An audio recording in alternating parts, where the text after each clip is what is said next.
Mm, buen día, sí se escucha bien. Buenísimo. Bueno, muy bien. Bueno, vamos a arrancar entonces con la clase de hoy, ¿sí? Ya prácticamente son los últimos temitas que nos están quedando, perdón, que nos están quedando, ¿no es cierto? Ahí estamos.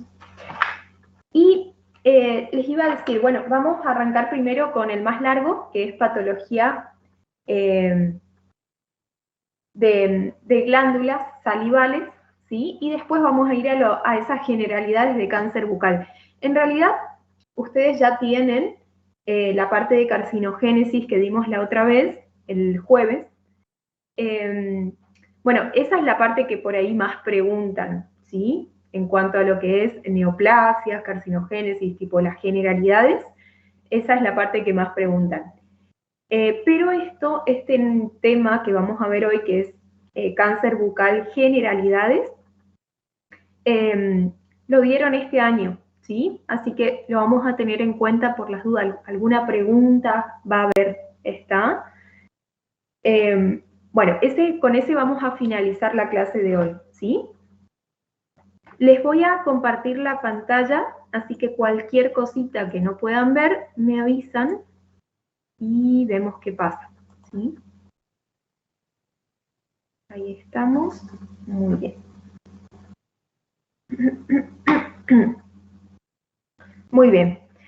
Bueno, me voy a ir directamente a lo que es lo de glándulas salivales. Ay, perdón, voy a tener que admitir. Ahí estamos. Muy bien. Entonces, voy a ir directamente, como les iba diciendo, vamos a empezar con lo que es patología de glándulas salivales, ¿sí? El año pasado hubo un par de preguntas sobre esto, que eran bien concretas, digamos, del teórico. Así que, bueno, lo vamos a tener en cuenta a este tema también, ¿no es cierto? Porque por ahí uno no lo estudia y suelen colocar 3 o 5 preguntitas sobre este tema en particular. Por lo menos el año pasado fueron así, 3 o 5, no me acuerdo bien cuántas habían colocado. Y ahora, mientras vamos a ir desarrollando, yo les voy a ir diciendo cuáles eran las preguntas. ¿Está? Bueno, bien, para comenzar, fíjense, nosotros acá ahí está, tenemos lo que son una primera parte, ¿sí? Que nada más les muestro cuáles son las glándulas principales, ¿sí? Un poquito de la histología, pero bien conciso, bien cortito. ¿Está? A ver, nosotros lo que vamos a ver acá, las patologías que vamos a ver son principalmente las de las glándulas salivales mayores. ¿Está? Y fíjense ustedes, nosotros de glándulas salivales mayores tenemos por delante del conducto auditivo externo, ¿sí? Tenemos una que es la más grande, que es la glándula parótida. ¿Está? Y después, ya por debajo, ¿no es cierto?, en la zona de piso de boca, tenemos la submandibular y la sublingual. ¿Está? El orden es así en cuanto a tamaño, es la glándula parótida, la más grande, luego le sigue la submandibular y luego la sublingual. ¿Está? Bueno, la cuestión es que estas glándulas, histológicamente hablando, tienen esta estructura, ¿sí? Que justamente es una estructura donde observamos la porción secretora de la glándula y la porción ductal. ¿Está? Dentro de la porción secretora están estas celulitas que tienen una forma cilíndrica triangular, sería, ¿no es cierto?, la formita, Estas son las células que producen y secretan la saliva, ¿está? Y algo, esto es muy importante, alrededor de esta porción secretora, ¿sí? Que se llama acino glandular o adenómero también le dicen, ¿sí? Es el acino, donde están todas las células secretoras. Alrededor, fíjense, hay unas celulitas muy importantes que se llaman células mioepiteliales. ¿Está? Entonces tenemos las secretoras de saliva y las células mioepiteliales. ¿Está?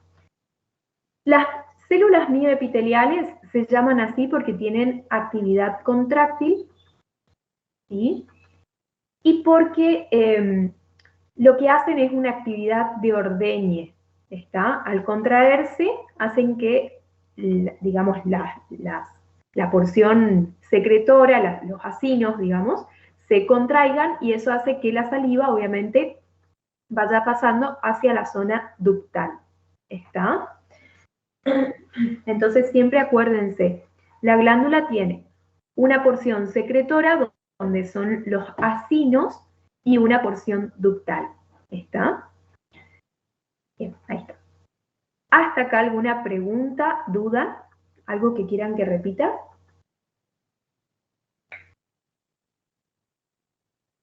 Bien. Porción secretora era Wendy y la otra, ¿cómo? Porción secretora y porción ductal. Ductal Gracias. viene de conducto, ¿eh? Conducto de glándula. Muy bien. Bueno, continuando, en la porción ductal hay unas células.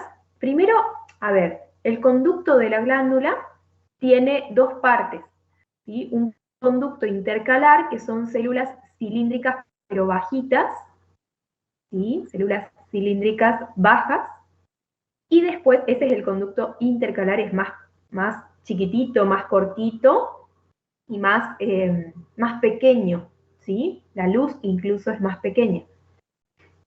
Y después sí tenemos el conducto estriado, en donde si bien tenemos células que son cilíndricas, ¿qué contienen estas células? Cilias, ¿está? Entonces, por eso se llama estriado, porque no es así liso como el conducto intercalar, sino que tiene esas irregularidades, ¿no es cierto?, que le dan ese aspecto estriado, ¿está? Incluso la luz del conducto también es mucho más ancha acá. Este es el que ¿Qué contiene, Wendy? Disculpa. sí, te digo, son células Sí. cilíndricas con cilias, ¿está? Gracias. Muy bien. Bueno, ese conducto estriado es el que se comunica con el orificio de salida, ¿está? Ustedes saben que el orificio de salida de la glándula parótida se encuentra más o menos a nivel del primer y segundo molar superior en la mucosa yugal, ¿está? Es más, si ustedes lo tocan con la lengua van a sentir, es como una papilita, ¿sí? Es como una pequeña elevación en esa zona. Y los orificios de salida de los conductos de las glándulas sublingual y submandibular están ubicados en piso de boca. ¿Está? Hay a un costado del frenillo lingual, hay algunos, y después hay otros distribuidos en distintas partes del piso de boca. ¿Están? En la mucosa, ¿no es cierto?, que tapiza piso de boca. Muy bien. Bueno, eso para que ustedes tengan en cuenta, ¿sí? Y puedan comprender ahora sobre lo que son las glándulas salivales. Acuérdense, porción acinar o secretora, ¿sí? El acino, y la porción ductal. ¿Está? Acá nada más ver una histología normal, ¿sí? ¿Esto qué porción creen ustedes que es de la glándula?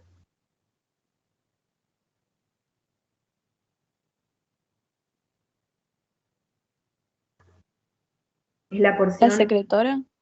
muy bien, la porción secretora. Está donde están los acinos. Ahí ustedes tienen una gran cantidad de células, ¿sí?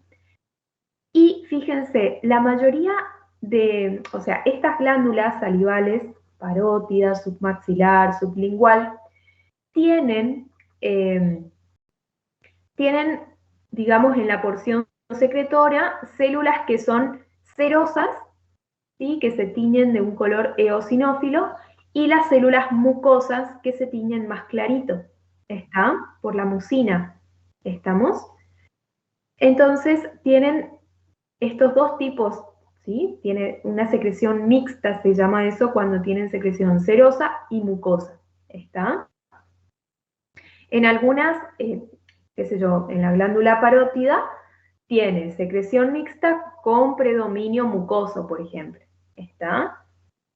¿Se entiende? Pero siempre son mixtas, siempre tienen una porción de acinos que son formados por células mucosas o células que producen mucina, y otra porción de acinos de células que secretan, o sea, producen secreción de tipo serosa. ¿Está? Y acuérdense cómo se tiñen cada uno. ¿Sí? Muy bien.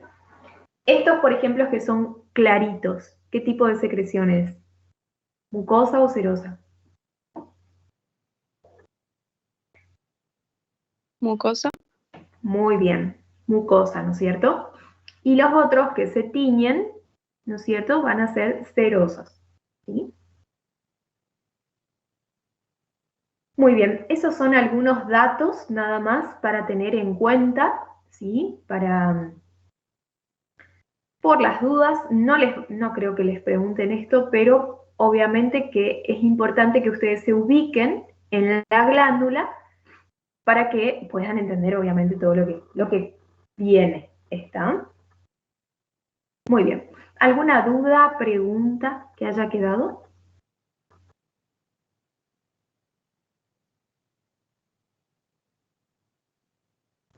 ¿Cómo se llaman las celulitas que están alrededor de los acinos?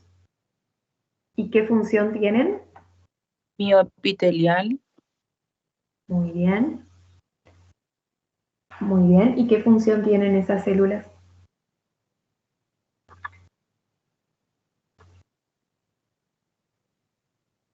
Una actividad contráctil de ordeñe. Muy bien. Muy bien. Eso no se olviden, ¿eh? No se olviden de eso. Muy bien. Vamos a empezar entonces con lo que es patología. Ahora sí, vamos a empezar con patología de glándulas salivales. ¿Está? Y bueno, cuando tenemos una alteración de la glándula salival, ustedes justamente en semiología ahora, en estos días, han visto, ¿no es cierto?, algunas de esas alteraciones, ¿no? Entonces, obvio que acá no les van a preguntar qué es eso, no les van a preguntar qué alteración es el leptialismo o qué Wendy, alteración. Sí, decime. una consulta. ¿Qué iba ahí donde dice datos para completar? Ajá, es todo lo que les fui contando, ¿sí? O sea, lo de la porción secretora, lo de la porción ductal, qué células tenía, ¿está? Qué tipo de secreción son estas. Nada más un Ah, espacio para que ustedes coloquen eso, si bueno, quieren. ok. Bien, muy bien. Bueno, bueno, como les iba diciendo entonces, siempre que haya alguna alteración de las glándulas salivales, se va a presentar signos sintomatología. ¿Está? Van a tener signos y síntomas que les van a indicar que hay un proceso, una alteración en las glándulas. ¿Está? Como les dije, en estos días, con semiología, medio que se tocó algunos de estos signos, síntomas. Obvio que no les van a preguntar qué es el leptialismo, qué es la xerostomía, no les van a preguntar eso, pero sí tener en cuenta por ahí cuáles son las manifestaciones clínicas y que se pueden dar cuando hay una patología de glándula. ¿Está? Entonces, acuérdense, dentro de los signos, síntomas de las patologías de glándulas tenemos eptialismo y xeroxtomía. ¿Está? También tienen, fíjense, otra de las que estos días vieron, halitosis, ¿sí? Pero es por la falta de secreción, ¿no es cierto? Genera un cambio de pH, genera acumulación de alimentos y demás. Entonces, en esos casos, pueden provocar también halitosis. ¿Está? Bien. Además de esos que son los que vieron estos días, fíjense, también las glándulas salivales pueden sufrir tumefacción o inflamación que llevan justamente a una asimetría facial, ¿sí? Generalmente se nota cuando están inflamadas las glándulas, ya sea las de piso de boca o la parótida, se nota la tumefacción de la glándula, ¿está? Que en condiciones normales nosotros no lo vemos, ¿sí? Solamente va a haber una tumefacción o una hipertrofia de la glándula cuando esta está alterada, ¿sí? Solamente vamos a poder notar eso cuando está alterada. ¿Estamos? Por lo cual muchas veces produce lo que nosotros conocemos como asimetría facial, ¿sí? Puede acompañarse con sintomatología dolorosa, ardor bucal, bueno, trastornos alimenticios, más que nada por la saliva, ¿sí? Por ejemplo, si hay una patología que atrofia la glándula, lo más probable es que tenga una xeroxtomía y al tener la boca seca, ¿no es cierto?, hace que no se pueda formar lo que es el bolo alimenticio. ¿Está? Entonces, produce trastornos alimenticios también. ¿Está? Disgeusia es el trastorno del gusto. ¿Está? Es una alteración del gusto. ¿Sí? Al haber xeroxtomía principalmente, estos están más relacionados con la xeroxtomía, se pierde el brillo de la mucosa o se vuelve pálida y sobre la xeroxtomía, por ejemplo, o el eptialismo, que ustedes saben que es el aumento de secreción bucal, de secreción salival, perdón, que bueno, ustedes lo han estudiado como cialorrea, ¿sí? Pero también tenían esas denominaciones de eptialismo. Bueno, con eso también pueden sobrevenir otras infecciones, ya sea de origen bacteriano, como ser la caries, o de origen fúngico, como la candidiasis. ¿Está? Estos son como sobreinfecciones, ¿no? Están agregadas a lo anterior, ¿sí? Esos son todos los signos y síntomas que nos pueden estar señalando que hay una alteración o un trastorno en la glándula y por ende en la secreción de esas glándulas. ¿Está?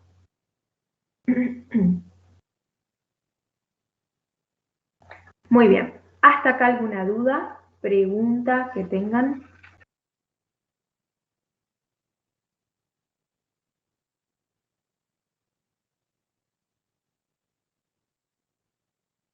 Bien. Bueno,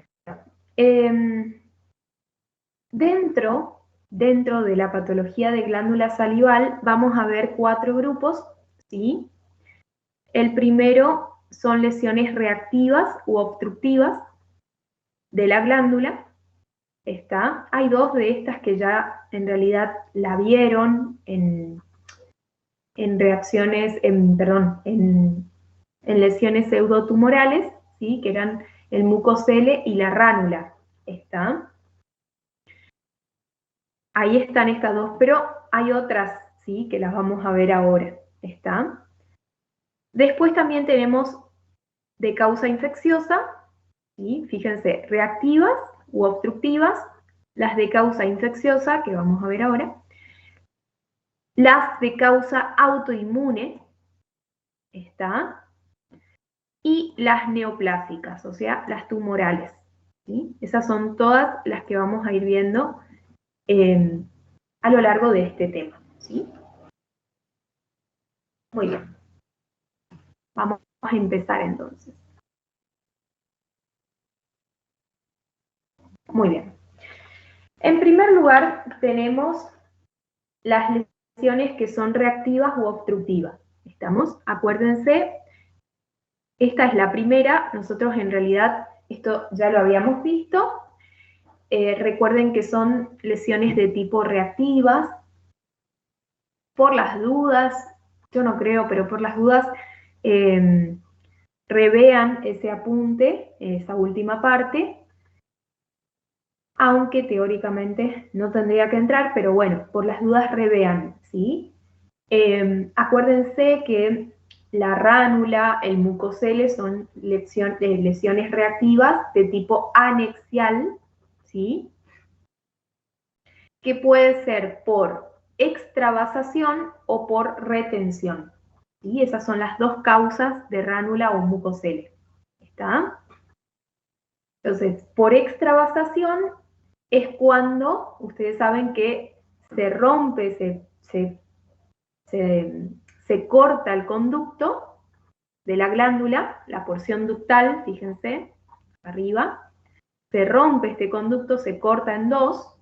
Entonces la saliva que viene por el acino, pasa por los conductos, cuando llega al lugar donde está partido el conducto, ¿no es cierto?, comienza la mucina a extravasarse, a salir para afuera. ¿Está? Para el tejido conjuntivo que rodea a la glándula. ¿Está? Y eso generaba un proceso inflamatorio alrededor de esa mucina. Primero era un proceso inflamatorio agudo, después se hacía un proceso inflamatorio crónico y se formaba un tejido de granulación alrededor de esa mucina que se extravasaba. ¿Está? Generalmente un traumatismo, una mordida del conducto hace que se corte. ¿Está? Entonces, salía la mucina para afuera, primero una inflamación aguda, las primeras 24 a 3 días, y después de eso ya se cronificaba y se formaba tejido de granulación alrededor. ¿Está? En ese caso que tenemos una luz donde está la mucina extravasada y tejido de granulación alrededor, ¿qué sería? ¿Un quiste o un pseudoquiste?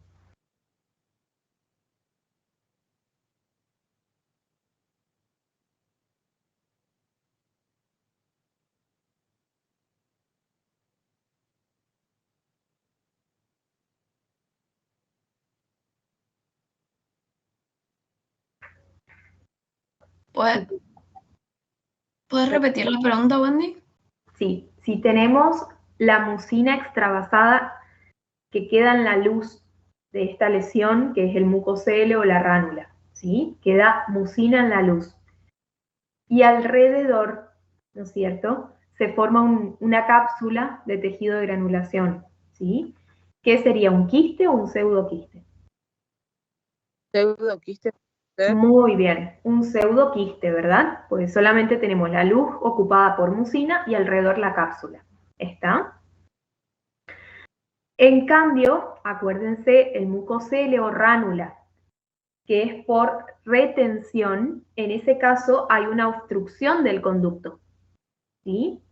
Ya sea en la luz o afuera.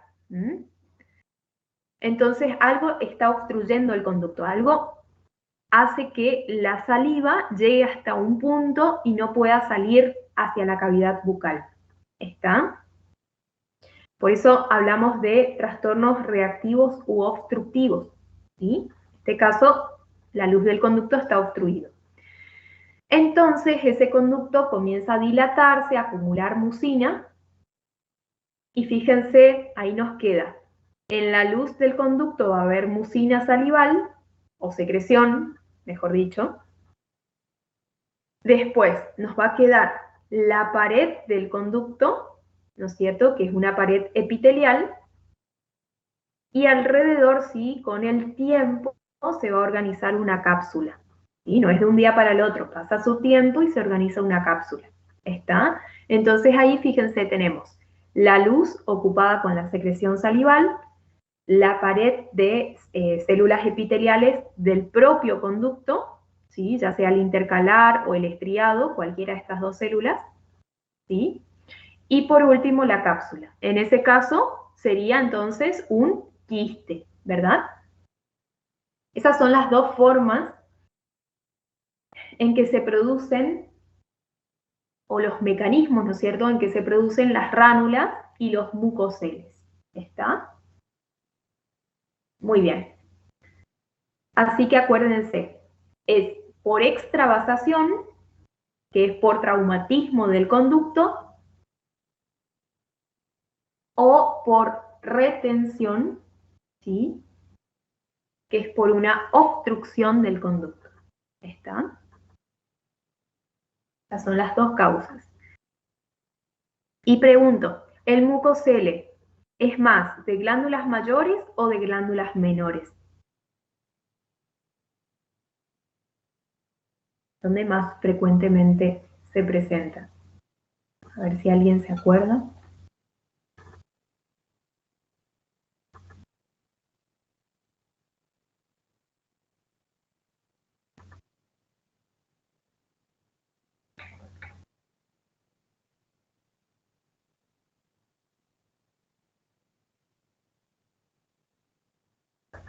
Por las dudas. Si no es blanco, es negro, ¿no? Bueno, el mucocele es más de las glándulas menores, ¿está? En cambio, la ránula se da en piso de boca, o sea, afecta a la glándula exclusivamente, o sea, puede también darse en la submandibular, pero exclusivamente es de la sublingual, ¿estamos? O sea, la ránula es más de las glándulas mayores, ¿sí? Es de las glándulas sublinguales, ¿sí? En piso de boca. ¿Está? Bueno, por las dudas, revean esa parte de, o sea, la parte de anexiales del apunte de lesiones reactivas o pseudotumorales. ¿Está? Muy bien. Wendy, Una pregunta. ¿Era por extravasación y por qué más? Por extravasación y por retención. ¿Está? Dale, gracias. Bien, muy bien. Bueno, ahora sí vamos a empezar con unos nuevos, ¿sí? Dentro de estos tenemos, en primer lugar, bueno, esto que está acá es más que nada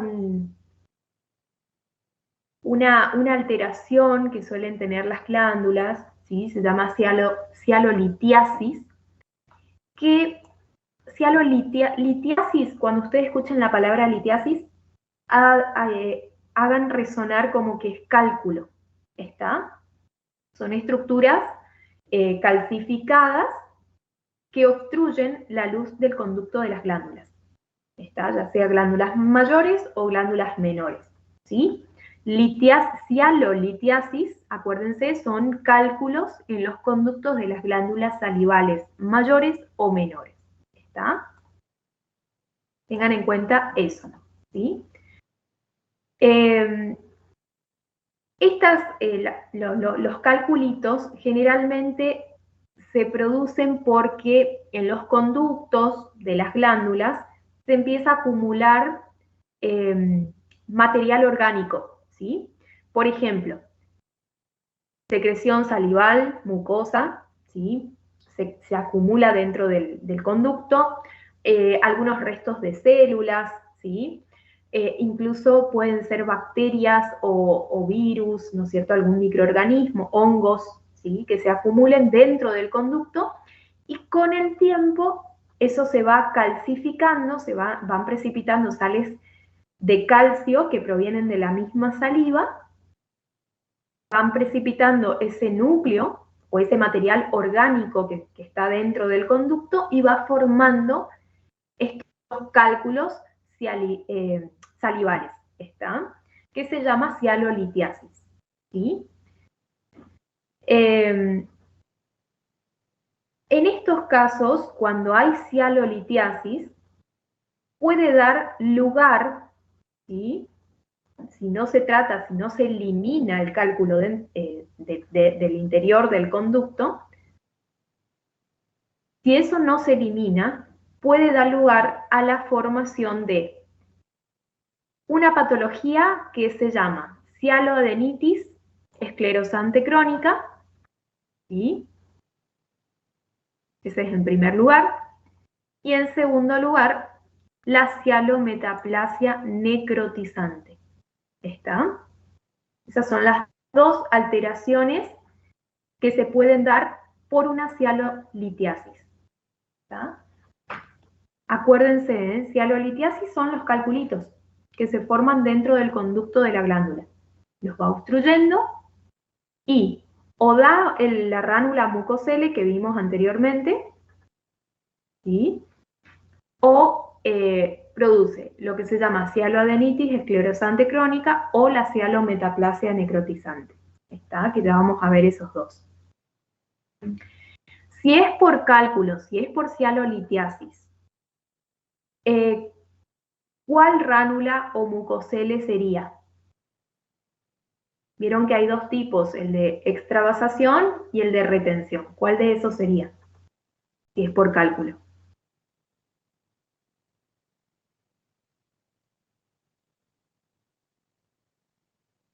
Retención. Muy bien, muy bien. Por retención, ¿no es cierto? Está obstruido el conducto, entonces en ese caso acuérdense que se va a formar un quiste, ¿sí? Muy bien, eso es cialolitiasis. Bueno, vamos a ver la segunda alteración que produce esa cialolitiasis, que corresponde a lo que conocemos como cialoadenitis esclerosante crónica, ya les dice. ¿Está? Es medio raro, es medio raro, ¿no es cierto?, el nombre, pero no es tan feo. Esta parte no es nada del otro mundo. ¿Qué es cialoadenitis? En primer lugar, sepan que cialoadenitis es cuando la glándula está inflamada, en este caso de forma crónica. ¿Está? Así que si preguntan qué es cialoadenitis esclerosante crónica, díganle que es una inflamación crónica, obviamente, del tejido glandular, en donde los acinos de la glándula van siendo reemplazados por fibras. ¿Está? Eso es lo que ocurre. ¿Sí? Primero es un tejido de granulación y con el tiempo ese tejido de granulación se va fibrosando, hasta que se reemplazan esos acinos de la glándula, la porción secretora, por fibras. ¿Está? Entonces, tengan en cuenta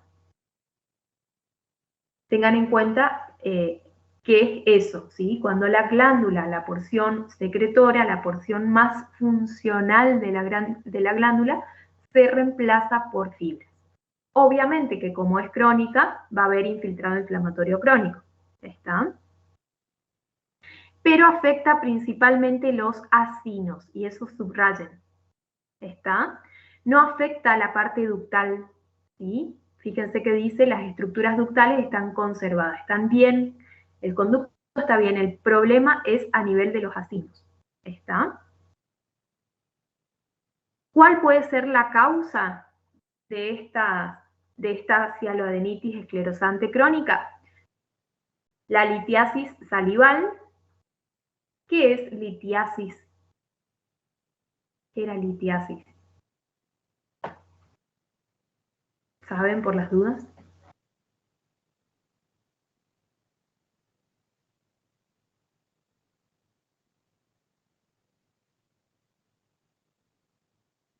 Litiasis es cálculo, ¿está? Cálculo salival, ¿sí? Muy bien. Por eso acuérdense, cialolitiasis, son cálculos, ¿está? Así que la etiología ya sabemos, es litiasis o cálculo salival. Puede ser que la glándula también esté comprimida, ¿Está? Entonces, con el tiempo se va reemplazando la porción secretora, los acinos se van reemplazando por fibras, ¿está? Se va atrofiando los acinos y se van reemplazando por fibras, ¿sí? La compresión puede ser, por ejemplo, por un tumor externo también, ¿está? Alguna estructura que esté comprimiendo la glándula, ¿sí?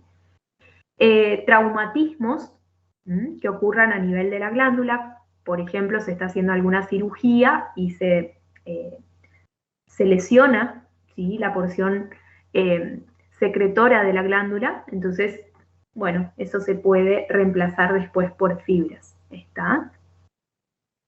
Neoplasias, ¿sí?, tumores, y la radioterapia.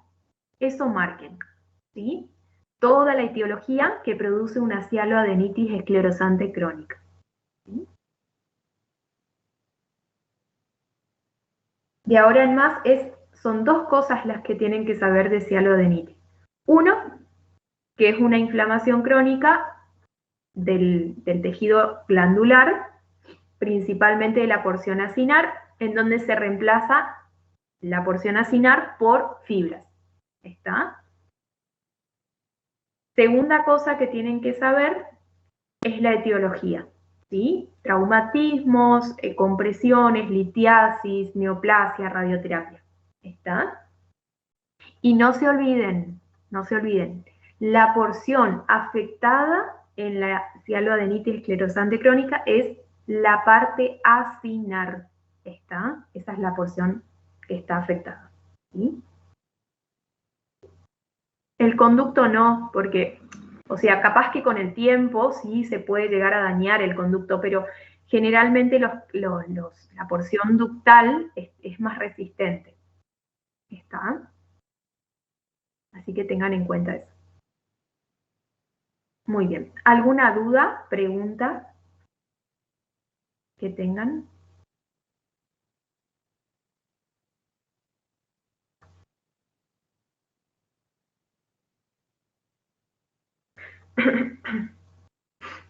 Bien. Bueno, acá antes de pasar a la segunda vamos a ver un poquito de histopatología. Yo les voy a ir marcando acá, ustedes van a ir colocando algunas estructuras, ¿sí?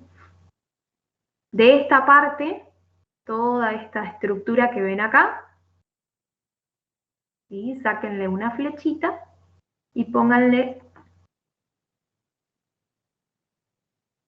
cálculo salival obstruyendo la luz del conducto. Cálculo salival obstruyendo la luz del conducto. ¿Sí? ¿En dónde, Wendy? Disculpa. En esta parte acá. ¿Cómo es? Cálculo salival obstruyendo la luz del conducto.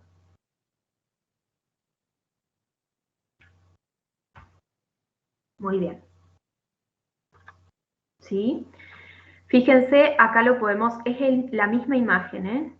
Es la misma, nada más que acá lo vemos en una vista mucho más panorámica, y ahí adentro tienen el cálculo salival que está obstruyendo la luz del conducto de la glándula. Y todo lo demás es la glándula, esta porción secretora y demás. ¿Sí? Este es nada más una vista a menor aumento, panorámica. ¿Está? Y esta es a mayor aumento. ¿Sí? Por eso, esta no les voy a hacer poner nada, simplemente vamos a esta imagen. ¿Sí? Ya saben que este es el cálculo salival, ¿sí?, que obstruye la luz del conducto y es el que va a ir provocando, ¿no es cierto?, la cialoadenitis esclerosante crónica. ¿Está? Bueno, de acá, vieron que acá hay como una reacción, ¿no es cierto? Toda esta parte. Toda esta parte. Incluso esto también. ¿Sí? Se nota bastante bien. De todo esto que ven acá, saquen una flechita, acá, y van a poner sustitución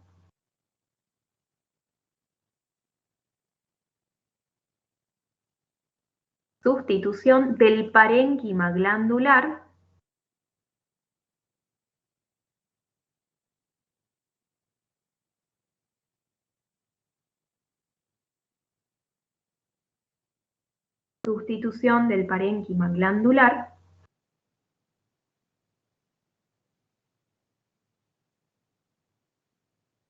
entre paréntesis pónganle acinos, porque acuérdense que esa es la parte afectada, acinos,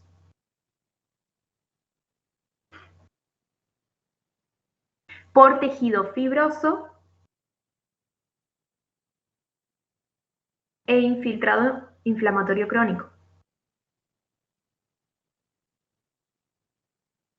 Por tejido fibroso e infiltrado inflamatorio crónico. ¿Sí?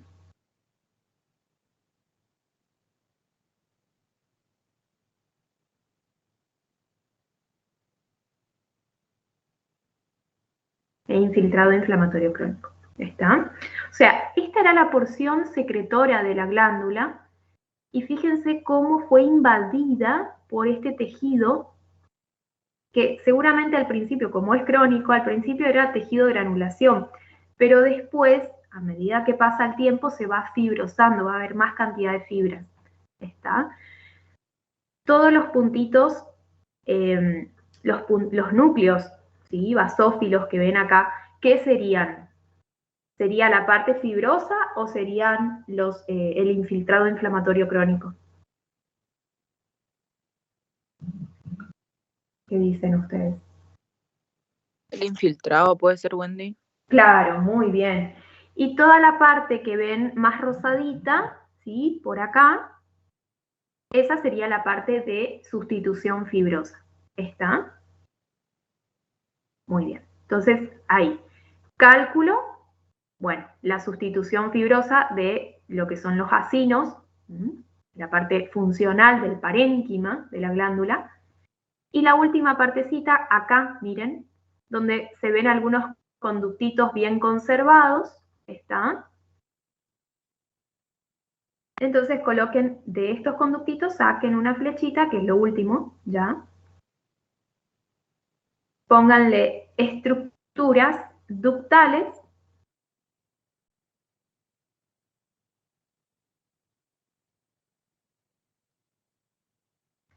o conductos, si quieren, remanentes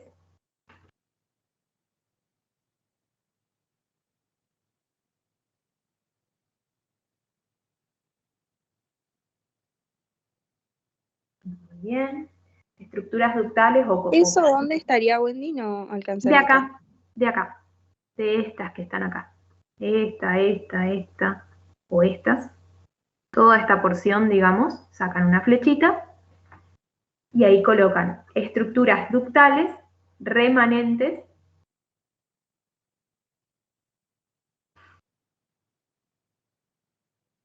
irregulares y dilatadas, remanentes, irregulares y dilatadas, con metaplasia pavimentosa.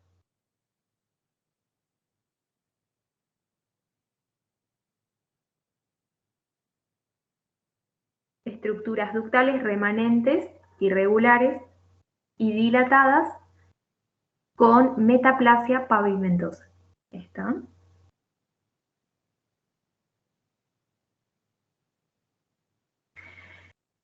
Las estructuras, la parte ductal, ¿no es cierto?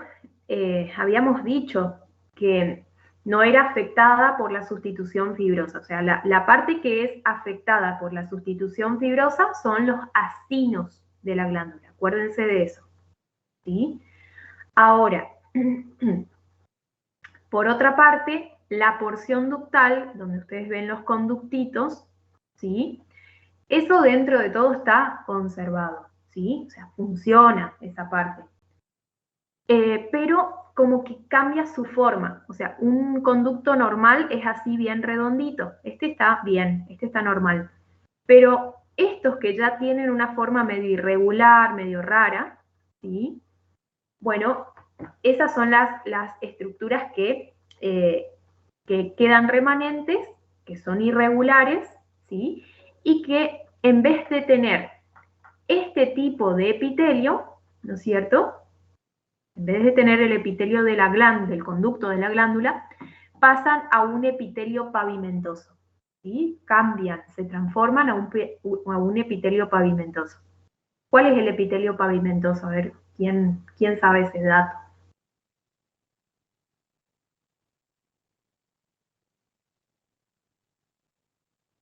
¿Cuál sería el epitelio pavimentoso?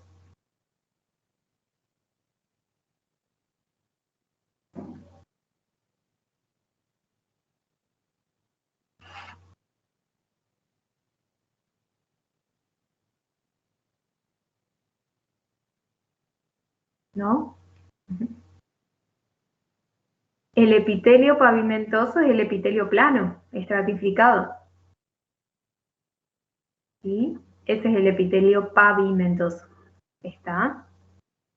Entonces se sustituye de este tipo, que es cilíndrico bajo o cúbico, ¿no es cierto?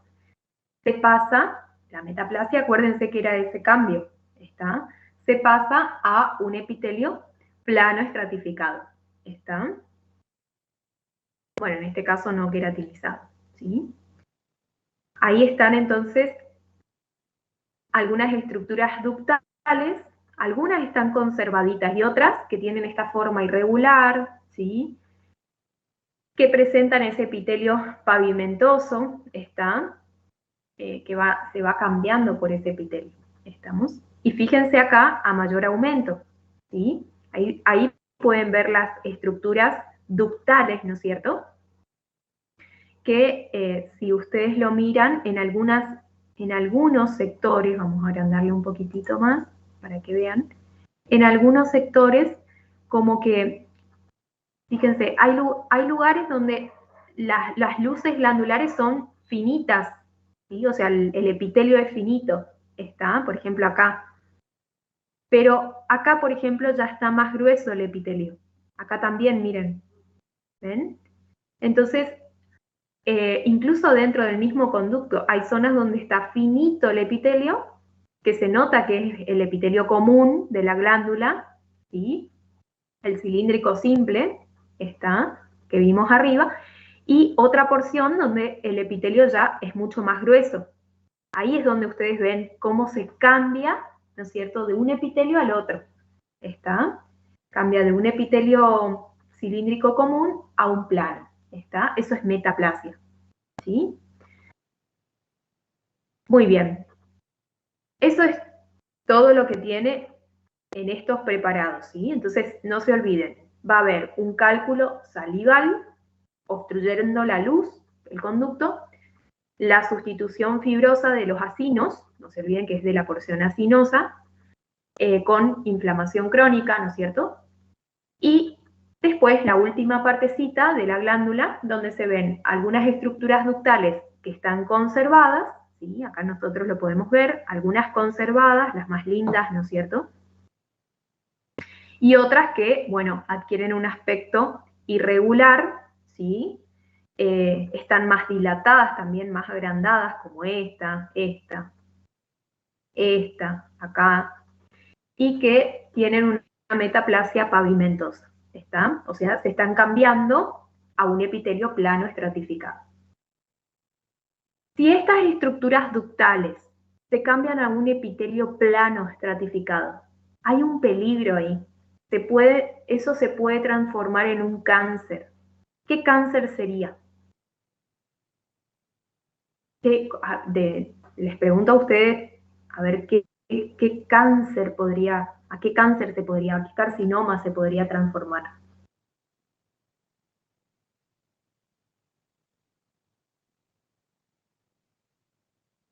¿El epidermoide, Wendy, o nada que ver? Muy bien, muy bien. Eso puede ocurrir. Está con el paso del tiempo, si esas estructuras ductales por algún motivo, X motivo, ¿no es cierto?, puede llegar a evolucionar a un carcinoma epidermoide. ¿Está? porque hay epitelio pavimentoso. Acuérdense que el carcinoma epidermoide es de ese epitelio. ¿Está? Que es el plano estratificado. ¿Sí? Muy bien. Bueno, hasta ahí, ¿alguna duda, pregunta que tengan?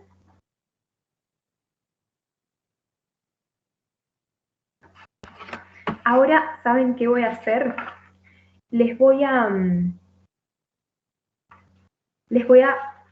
decir cuál fue la pregunta. Acá la tengo anotada. Hubo una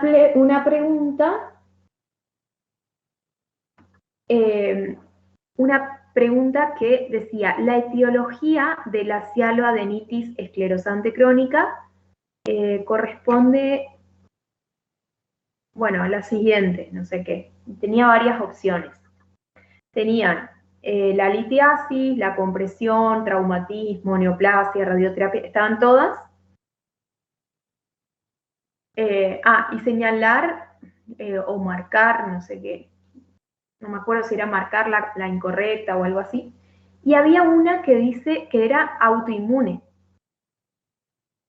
Cuestiones que, bueno, los chicos obviamente marcaron autoinmune porque en el teórico no estaba la autoinmune acá. Es el mismo teórico que les pasaron a ustedes, el mismo. Esto está hecho en base a ese teórico, así que es esto lo que le van a preguntar. Entonces,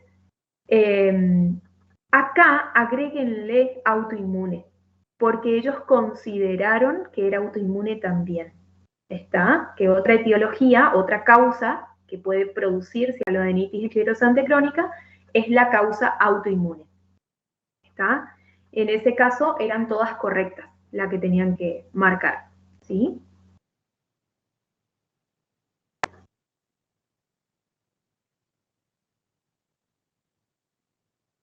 Autoinmune y por fármacos también. ¿Está? Eso marquen, ¿sí?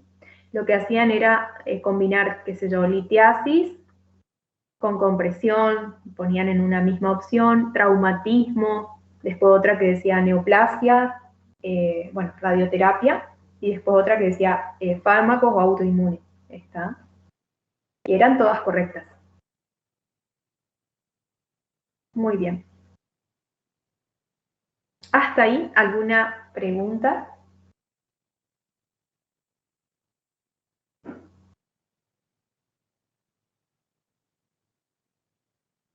Arriba de de compresión, colóquenle retención u obstrucción.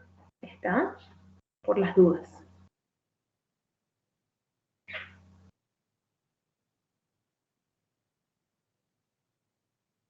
Muy bien. Bueno, Colocamos retención. retención u obstrucción. ¿Está? Esa era una pregunta, ¿sí? Muy bien.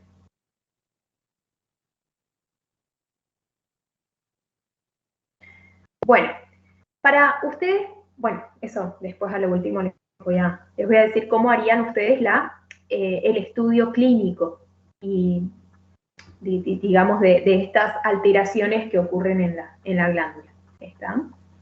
Son dos pavadas nomás, no es que tienen que escribir mucho. Bien, hasta ahí entonces, ¿alguna duda, pregunta que haya quedado de la cialoadenitis esclerosante crónica? No se olviden las causas, ahí había preguntas. ¿Está? Bien. Vamos a ir entonces a la tercera, porque en realidad teníamos mucosele ránula, cialoadenitis esclerosante crónica, y la última de estas obstructivas o reactivas, ¿no es cierto? La última de este grupo corresponde a la cialometaplasia necrotizante, ¿sí? Cialometaplasia, ya les dice, necrotizante, ¿está?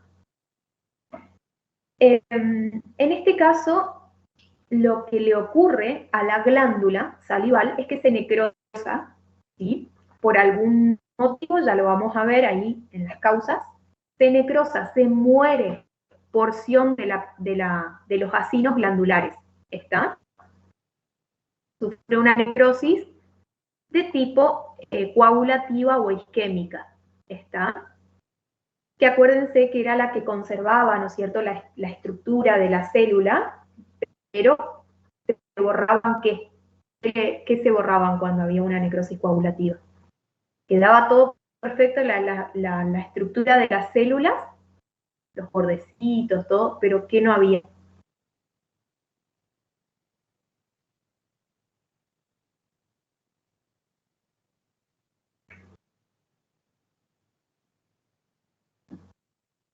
¿Qué le faltaría? Los núcleos a las células, Wendy. Muy bien, los núcleos. ¿Está? Se borran los núcleos. ¿Estamos? Eso ocurre con las necrosis coagulativas. Bueno, por algún motivo, ya vamos a ver, en este caso la glándula sufre una necrosis coagulativa. ¿Está? No es una inflamación crónica como en el anterior, sino que se necrosa la glándula salival. Bueno, otra vez la porción acinar, los acinos, ¿sí? Y los conductos también, igual que en el anterior, sufren metaplasia pavimentosa. ¿Está? Eso tengan en cuenta, ¿sí?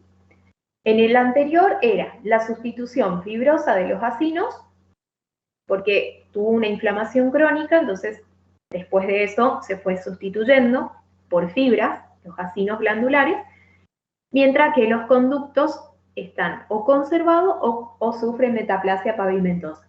¿Está? Y acá, en cambio, los acinos se mueren, se necrosan por necrosis coagulativa o isquémica, y los conductos sufren metaplasia pavimentosa. ¿Está? Eso tengan en cuenta, ¿sí?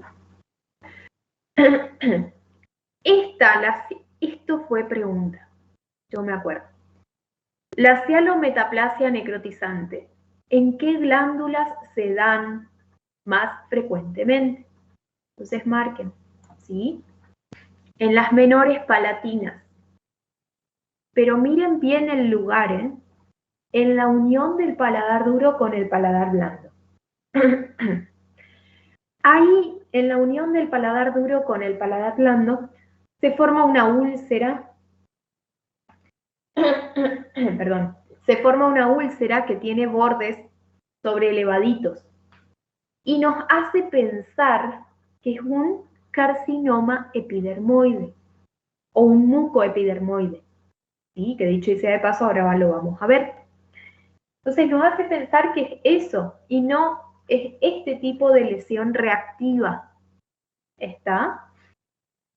Así que tengan en cuenta, ¿sí? Se da ahí, en esa mucosa palatina, entre el duro y el blando, y el diagnóstico diferencial se hace con el carcinoma epidermoide o mucoepidermoide. ¿Está? Clínicamente es una úlcera de bordes sobreelevados. ¿Sí? Muy bien. ¿Cuál es la etiología? No hay muchas etiologías. Anestesia o cirugía de la zona. Más anestesia que otra cosa.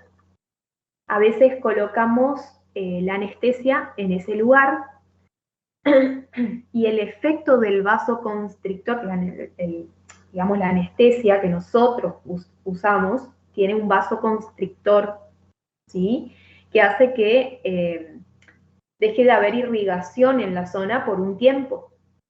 ¿Está? Y hay veces que puede ocasionar esto, ¿sí? Una cialometaplasia necrotizante. ¿Está? Y obviamente produce el infarto de la glándula. ¿Estamos? Así que esa es la etiología o causa. ¿Sí? O puede ser alguna cirugía, ¿no es cierto?, de la zona, sobre todo de la glándula parótida, sublingual, submandibular, que uno corte la irrigación de esas glándulas y, bueno, se necrose la glándula, obviamente. ¿Está? pero más frecuentes por la anestesia, ¿sí? Sobre todo por la zona en donde dice que más frecuentemente se presenta. ¿Está? Muy bien. En este caso, vamos a poner alguna que otras particularidades, ¿sí?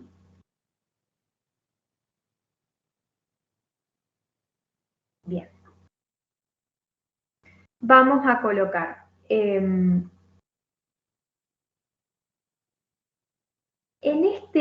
este preparado, nosotros no vemos la zona de infarto porque acá ha pasado tiempo, ¿sí? Desde que se murió, o sea, desde que sufrió la necrosis coagulativa o isquémica, ha pasado tiempo, ¿está? Entonces, primero se necrosó la glándula. Y después, una vez que se necrosa, al pasar el tiempo, esa zona necrótica se va reemplazando por fibras, ¿está? Entonces, lo que ustedes ven en la mayoría de las partes de esta glándula es la sustitución fibrosa, ¿está? Entonces, saquen una flechita, ¿sí? De esta zona, supongamos, saquen una flecha y pongan sustitución fibrosa del parénquima glandular, ¿está?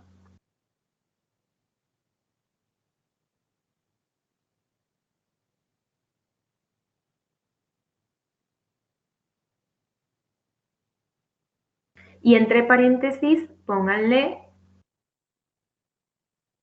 previamente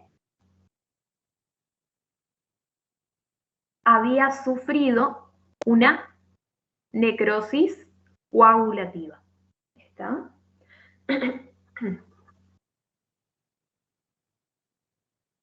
Wendy, ¿podés repetir, por favor? Sí. Sustitución fibrosa del parénquima glandular, que es lo que vemos, ¿no es cierto?, por fuera. ¿Está? O esta parte.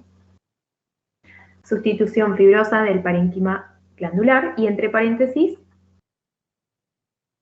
previamente había sufrido una necrosis coagulativa o isquémica.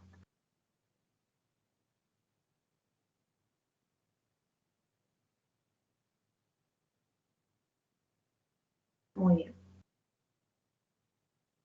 Bien.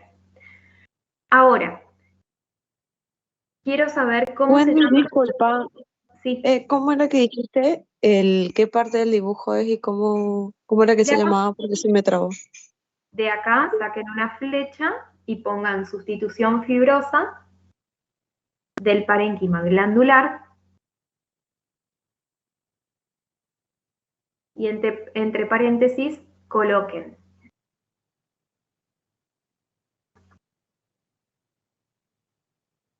previamente había sufrido una necrosis coagulativa.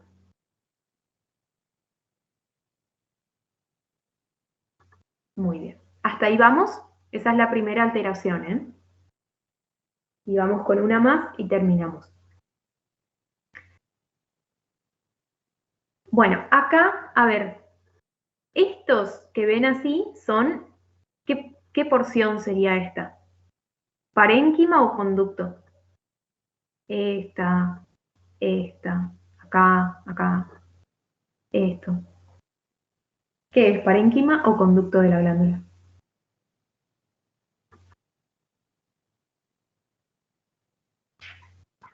Conducto. Conducto, Wendy. Claro, muy bien, porque vemos las luces, ¿no es cierto?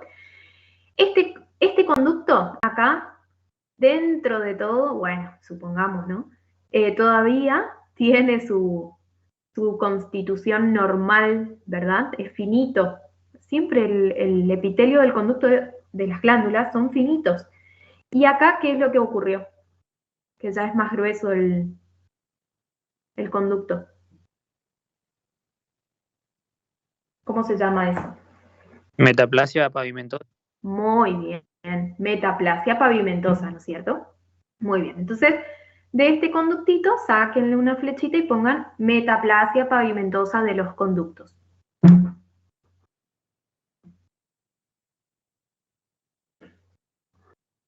¿Está? Metaplasia pavimentosa de los conductos. Y después, además de eso, miren, acá hay algunas de este, les voy a hacer sacar, saquen ya, una flechita. ¿Qué es lo que ocurrió acá? Es este, ¿vieron que están como sólidos, ya no tienen luz? Estos son conductos, pero que ya no tienen luz, ¿está? Entonces, pónganle estructuras sólidas, que antes eran conductos, ¿está? Estructuras sólidas que antes eran conductos. O sea, llegan a proliferar tanto, llega a proliferar tanta la pared del conducto que llega a obstruir, ¿sí? O sea, se vuelve sólido, ¿está? Ya no tiene la luz, ¿sí? Muy bien. Entonces no se olviden. ¿Qué le pasó a esta glándula? Se necrosó. ¿Qué necrosis? Coagulativa o isquémica, ya sea por una anestesia o por una cirugía. Con el tiempo, esa necrosis coagulativa o isquémica se sustituyó por fibras. ¿Está? Se produce la sustitución fibrosa de los acinos glandulares y los conductos sufren metaplasia pavimentosa.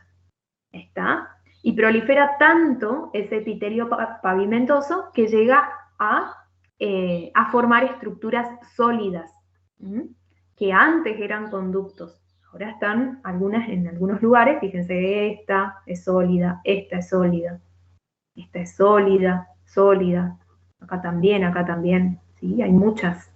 Todas las que ustedes ven que no tienen luces, todas esas son las que el epitelio proliferó, ¿no es cierto? Y taponó, ¿sí? Tapó la luz del conducto. ¿Está? Muy bien. ¿Hasta ahí alguna duda, pregunta que tengan?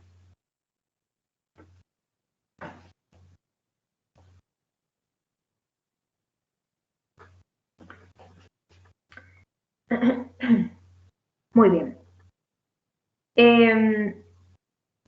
Si a ustedes les preguntan, a ver, en estas dos lesiones que vemos acá, la parte más afectada de la glándula, acuérdense que son los acinos, ¿está? Los acinos son los que se sustituyen por fibrosis en las dos, nada más que una tiene un comienzo de tipo inflamatorio y la otra tiene un comienzo necrótico, ¿está? Pero en las dos, al pasar el tiempo, se sustituye por fibras, ¿está? Esos acinos. Y los conductos sufren metaplasia pavimentosa, en las dos, ¿está? Eso como para concluir.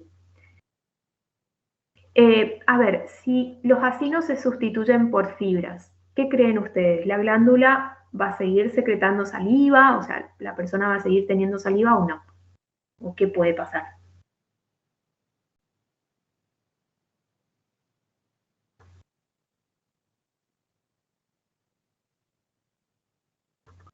No va a seguir secretando saliva, Wendy. No, no va a seguir, ¿no es cierto? Porque las fibras no tienen esa capacidad, ¿está?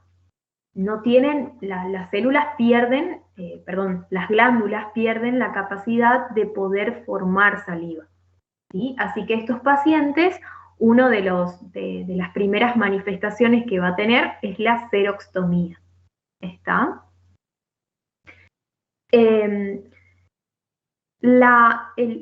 Digamos, la semiología, en este caso, para que ustedes tengan en cuenta la parte clínica, ¿cómo harían ustedes el examen clínico de este paciente? Primero verían la secreción salival, ¿sí? O sea, si está seca la boca es porque la glándula no está funcionando, claramente, ¿está? Y segundo, hacen la palpación, ¿sí? Así hacen el examen clínico. Y después pueden hacer estudios complementarios con radiografías, radiografías panorámicas, ¿está? Para ver, sobre todo en el caso de la cialodenitis, que generalmente puede ser por una litiasis, por un cálculo, se puede ver el cálculo con la radiografía, ¿está? Así que en este caso principalmente sacar radiografía para ver, digamos, si hay presencia de algún calculito que esté obstruyendo el conducto, ¿está?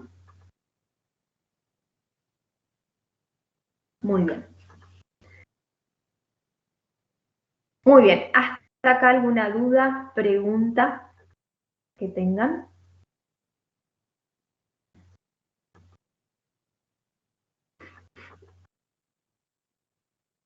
Bien.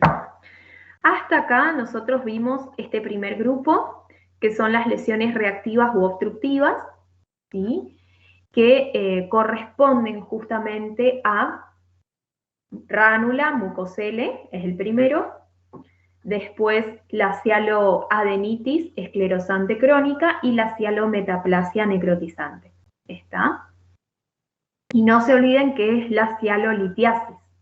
¿Estamos? No se olviden que es el cálculo que se forma. ¿Está? Bueno, esas tres están dentro de este grupo.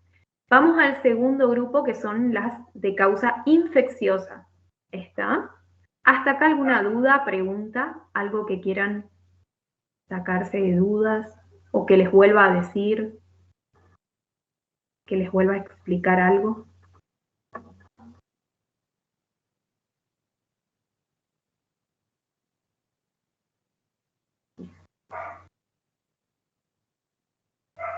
Bueno, vamos a ir entonces a este segundo, este es cortito, el de causa infecciosa, generalmente de origen viral o bacteriano, ¿sí? Esta se llama cialoadenitis, solo, cialoadenitis aguda o parotiditis aguda, ¿está? La papera, ¿sí? Cuando vieron que ustedes muchas veces le hacen la anamnesis al paciente y le preguntan si en la infancia tuvieron papera, ¿está? Bueno, se llama así en realidad, cialoadenitis aguda o parotiditis aguda, ¿sí? Generalmente estos son de origen viral, ¿sí? La papera, ¿está? El virus que más frecuentemente lo produce se llama paramyxovirus, ¿está? Ese es el más frecuente. Puede haber otros, como el hechovirus, el citomegalovirus, ¿sí? U otros, ¿está? Incluso los de la influenza, ¿estamos? Pero este es el que más frecuentemente produce este tipo de paperas, que son endémicas porque muchas veces agarran a varios niños, cuando van al jardín o lo que sea, ¿está? ¿Cómo se manifiesta la papera? Bueno, van a ver asimetría facial, tumefacción, ¿sí? Dolor, ¿está? Puede tener algunas manifestaciones como el de la gripe, ¿está? Decaimiento, un poco de fiebre, ¿está? Puede tener ese dolor corporal, malestar general, ¿no es cierto? Puede tener alguno de esos signos y síntomas de tipo gripal o febril. Y bueno, obviamente, la adenomegalia, ¿está? El aumento de tamaño, ¿sí? ¿Cómo se contagia el paramyxovirus? Por gotitas, ¿está? Gotitas que contienen al virus y que son lanzadas por los pacientes que están infectados. Y es fácil, es como una gripe, ¿está? Y la edad más frecuente es en niños y adolescentes, ¿está? El tiempo de evolución, fíjense, 7 a 10 días. ¿Estamos? Bien sencillo este no tiene mucho para decirse, ¿está? Solamente acuérdense que es un proceso agudo, así que la glándula va a ser invadida por células inflamatorias agudas, ¿Está? Solamente eso. Y obviamente va a haber congestión vascular, va a haber hiperemia, ¿no es cierto? Todos los elementos que actúan en una inflamación aguda. ¿Está? Pasado los 7 a 10 días, todo vuelve a la normalidad. ¿Sí? ¿Hasta ahí? ¿Dudas? ¿Preguntas que tengan?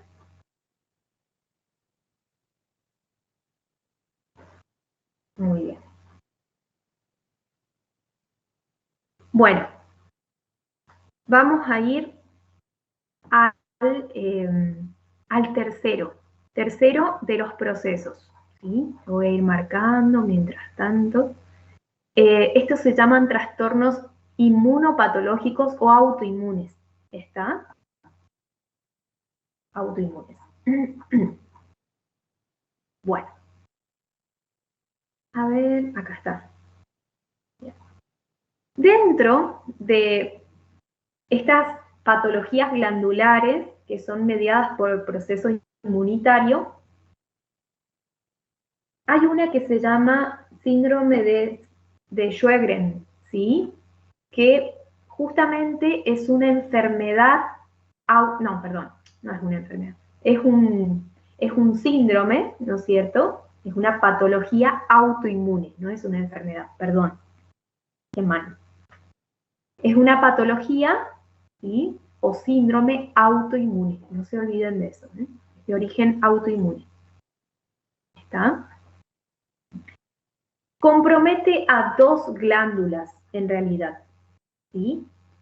Las glándulas salivales y las glándulas lacrimales. ¿Está? A estas dos compromete. Es autoinmune y compromete a esas dos. Y además se acompaña de otras manifestaciones como ser artritis reumatoidea, que también es esta sí es una enfermedad inflamatoria autoinmune de las articulaciones. ¿Está? Se acompaña con eso. ¿Sí? Este síndrome, que lo marco acá, que es autoinmune, afecta a estas glándulas y después va afectando a las articulaciones, produciendo artritis reumatoidea, va produciendo lesiones cutáneas también, ¿sí? Y en los laboratorios, obviamente, que van a estar aumentados las células inflamatorias. ¿Está? Va a ser inflamación crónica, ¿sí? Linfocitos. ¿Está? Tengan en cuenta eso. Muy bien. Los linfocitos son los que van a estar aumentados. ¿Está? En lo que son los laboratorios, obviamente. Muy bien. Vamos a marcar por las dudas. Bien. ¿Qué es lo que le pasa a la glándula? A las glándulas salivales o lacrimales. Ocurre lo que se llama lesión linfoepitelial benigna. Eso es lo que le ocurre a la glándula. Básicamente, vienen los linfocitos y destruyen la glándula salival y lacrimal. ¿Está? Y la dejan sin efecto. O sea, no pueden funcionar esas glándulas. ¿Sí? Eso es lo que ocurre básicamente. Esa es la lesión linfoepitelial benigna. ¿Está?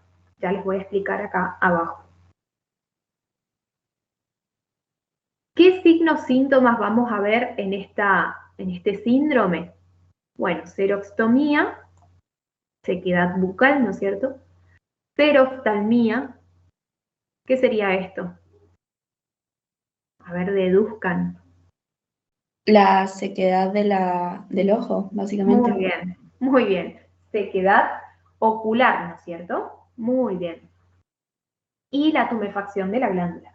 ¿Está? Yo tenía una paciente que tenía este síndrome y sí, los ojos sumamente irritados, muy, muy rojos, tenía así, y también no tenía nada, o sea, muy, muy poquita secreción salival, porque, o sea, tenía secreción por las glándulas menores, pero las mayores ninguna funcionaba. Y tenía muchísimas, muchísimas caries por no tener saliva, ¿no es cierto? Así que sí, sí, es así. Y tienen muchas veces sufren de conjuntivitis y demás. ¿Está? Muy bien. Así que serostomía, seroftalmía y tumefacción glandular. ¿Está? Bueno, acá ustedes ven una histopatología.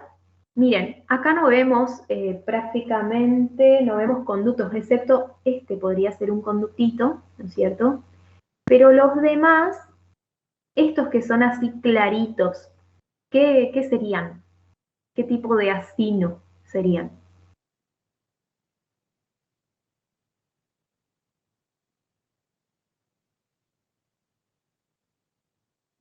¿Qué acinos dicen que son? ¿Mucoso, seroso?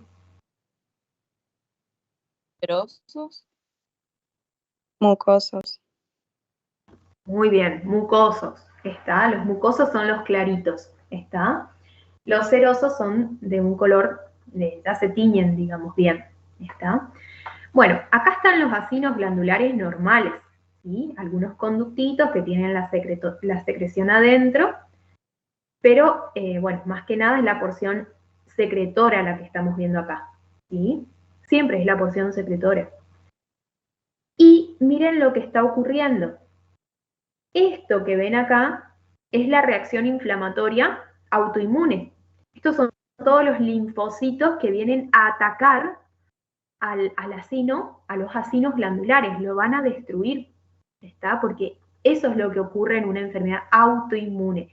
Nuestras células, en este caso los linfocitos, ya vamos a ver qué tipo de linfocito, van a venir a atacar a la glándula, la van a destruir, ¿está? ¿Qué van a colocar? Acá, si quieren, sáquenle una flechita, van a poner algo, van a colocar infiltrado inflamatorio crónico, nada más. Y esto, saquen una flechita y pongan acino mucoso. ¿Está? Esos son los que más hay, por eso. ¿Sí? Los cerosos hay poquitos. ¿Dónde van los acinos mucosos, Wendy? De estos. Ah, bien. ¿Está? Muy bien. Eso es para que ustedes se ubiquen en el dibujo. Ustedes no le van a pedir ningún dibujo de esto, pero para que ustedes se ubiquen y, bueno, lo tengan ahí. ¿Está? Vamos a colocar algo, no es mucho, pero vamos a colocar algo acá en histopatología. Les voy a dictar. Existe destrucción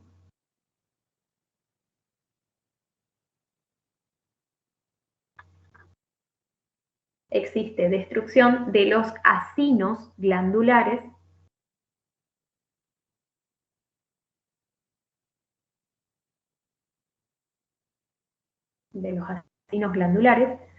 por el infiltrado inflamatorio crónico.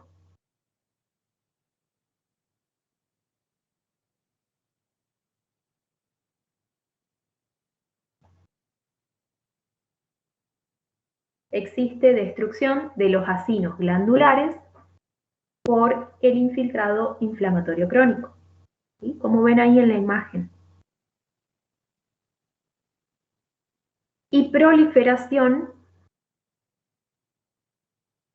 reactiva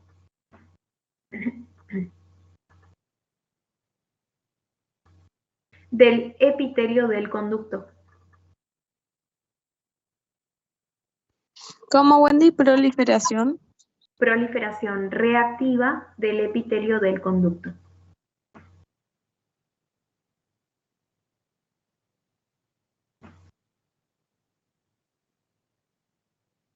Del epitelio de conductos, pónganle porque hay varios.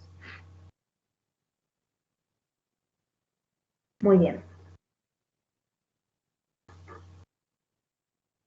¿sí? Y acuérdense, van a venir todos los linfocitos y van a destruir los acinos de la glándula. ¿Está?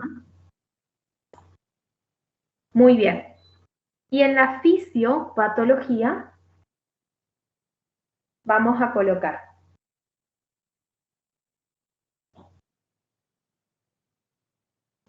lo siguiente. Cortito también es. Los linfocitos B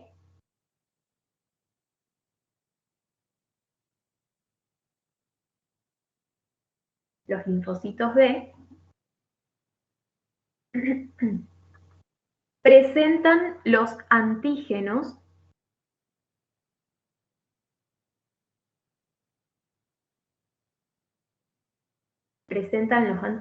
entre paréntesis, coloquen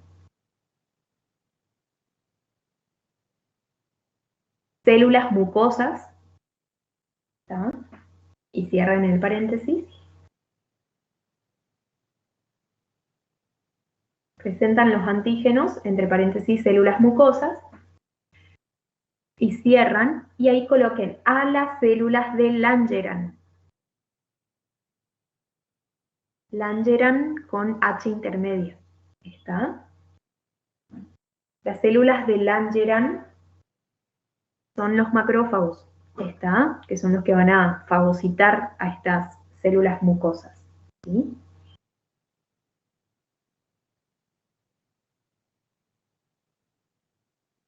Punto y coma.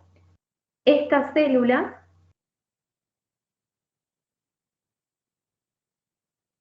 van a reclutar a linfocitos T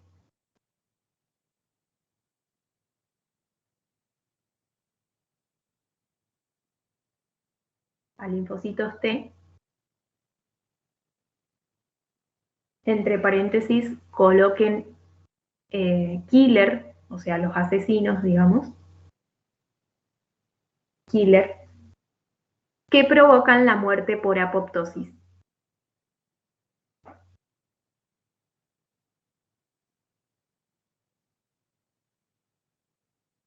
Que provocan la muerte, obviamente, de los acinos mucosos por apoptosis. ¿Está? Punto. Punto final. O sea que vienen los linfocitos B, vamos a hacerlo en palabras sencillas, vienen los linfocitos B a los acinos glandulares, estos mucosos que ven acá. Los marca, ¿sí?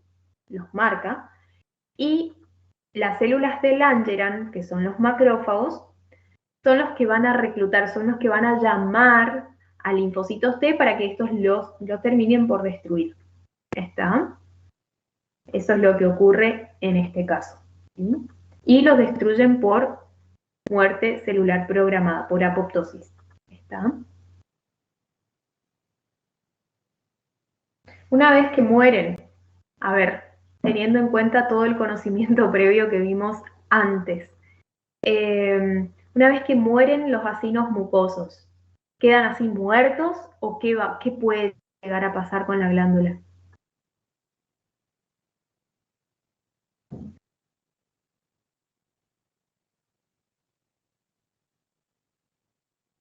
Porque acá lo que ustedes están viendo es la reacción, ¿no es cierto?, autoinmune.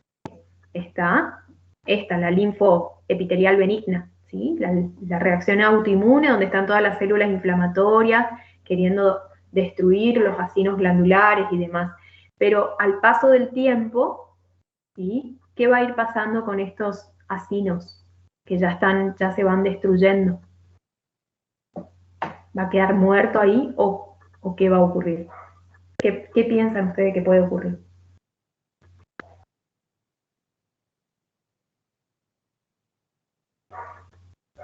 Las glándulas destruyen, no, pero es una buena.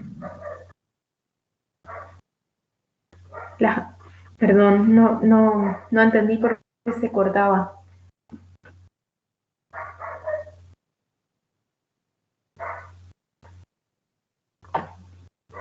Las glándulas van a ir sustituyéndose también por fibras, siempre lo último que ocurre, o sea, no va a quedar muerta y no va a quedar el tejido muerto, ¿está? Ese tejido muerto se va a ir sustituyendo por fibras, ¿está? Así que la glándula va a ir perdiendo su función, ¿está? Por eso es que en estos pacientes hay xerostomía, xeroftalmía, ¿no es cierto? Justamente por eso, ¿está? Porque se va perdiendo la estructura de la glándula, la función y, bueno, por ende, obviamente, produce esas manifestaciones clínicas, ¿está? Muy bien. Dentro de este síndrome existe el Sjögren primario y secundario, ¿sí? El primario se da en personas sanas, ¿sí? Sin antecedentes previos, ¿está?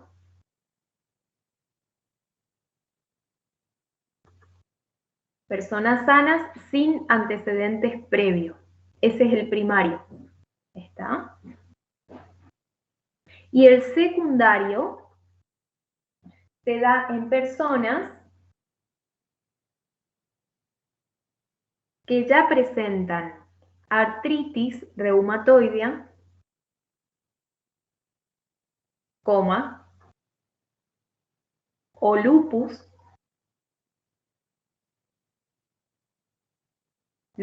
eritematoso, o que tengan otra enfermedad que se llama esclerosis sistémica progresiva, que se da más en mujeres. ¿Está? Esclerosis sistémica progresiva. ¿Podés volver a dictar ese, Wendy, el secundario? El secundario se da en personas con algún antecedente, ¿no? Con artritis reumatoidea, coma, o lupus eritematoso, coma, o esclerosis sistémica progresiva.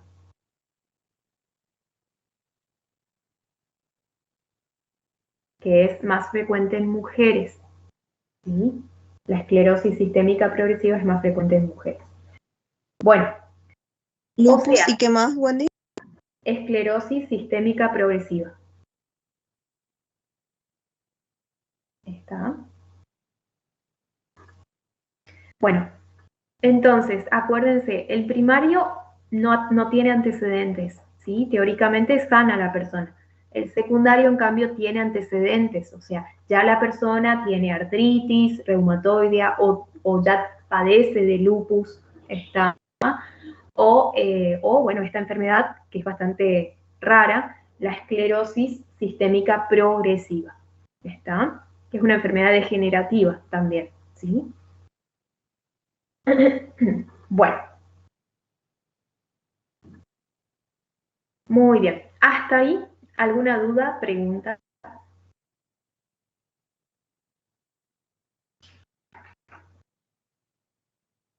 Bien. Lo último de estas enfermedades autoinmunes, ¿sí? O inmunitarias, ¿sí? Son autoinmunes en realidad, todas estas que estamos viendo, en realidad vimos uno solo. Por último, hay una que se llama enfermedad de Maculic, ¿sí? Que en este caso también es una enfermedad autoinmune, acá sí es una enfermedad, no un síndrome, ¿está? Es una enfermedad autoinmune que afecta exclusivamente a las glándulas salivales, ¿sí? Solo salivales, no lacrimales, ¿está? Solo eso quiero que coloquen. Enfermedad autoinmune que afecta exclusivamente a glándulas salivales.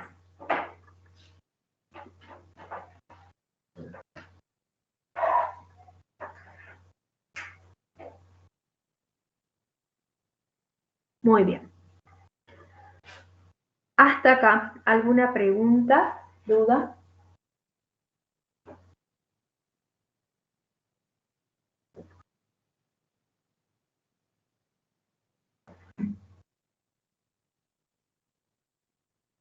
Muy bien. Bueno, no se olviden entonces, hasta ahora dimos 3, ya nos queda el último, que son las neoplasias, ¿sí? No se olviden, ¿sí?, que dentro del primero estaban todas las reactivas u obstructivas. No se olviden de la cialometaplasia necrotizante y de la cialodenitis esclerosante crónica, ¿no es cierto? A ver, pregunto. En las dos se da metaplasia de los conductos, en esas dos. Pero a nivel de los acinos cambia.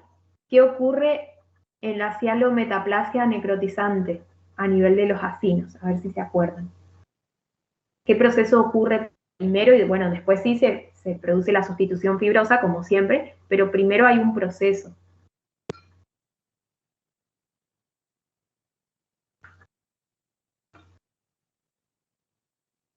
¿Una necrosis, Wendy? Una necrosis. ¿Qué tipo de necrosis? ¿Coagulativa o isquémica? Muy bien. ¿Y cuáles pueden ser las causas de esa necrosis?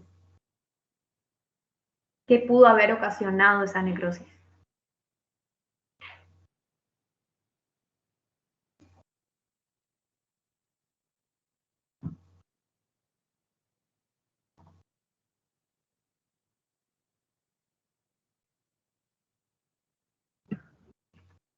¿Anestesia? Esa es la causa más frecuente, ¿no es cierto? La infiltración de la solución anestésica, ¿sí? Y que provocó la necrosis de las glándulas en ese caso. ¿Qué glándulas son las más afectadas por la cialometaplasia necrotizante? Las menores palatinas. Muy bien. ¿Y cómo se manifiesta clínicamente? Como una Lesión ulcerativa de bordes sobrelevados. Muy bien, una úlcera de bordes sobrelevados. ¿Parecida a quién? ¿A un carcinoma? A un carcinoma, ¿sí? Ya sea epidermoide o mucoepidermoide, que se manifiesta bastante parecido. ¿Está? Muy bien. Y díganme, ¿me pueden nombrar algunas causas de la cialoadenitis esclerosante crónica? La litiasis salival, la comprensión, los traumatismos, neoplasias, fármacos, radioterapia y que es autoinmune. Bueno, eso no se olviden. Fármacos autoinmunes, ¿sí? Radioterapia, ¿está? Muy bien. Perfecto. Muy, muy bien. ¿Qué es la metaplasia de los conductos? ¿A qué me refiero cuando yo digo metaplasia de los conductos? Con sus palabras, ¿eh? No hace falta, con que entiendan esa alteración ya está.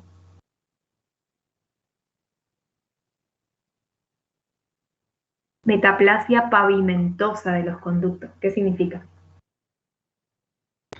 Sería el cambio del epitelio común, el epitelio plano. Muy bien. Un epitelio plano estratificado. Muy bien. Muy bien. Cambiamos el epitelio común del conducto de la glándula por ese plano estratificado.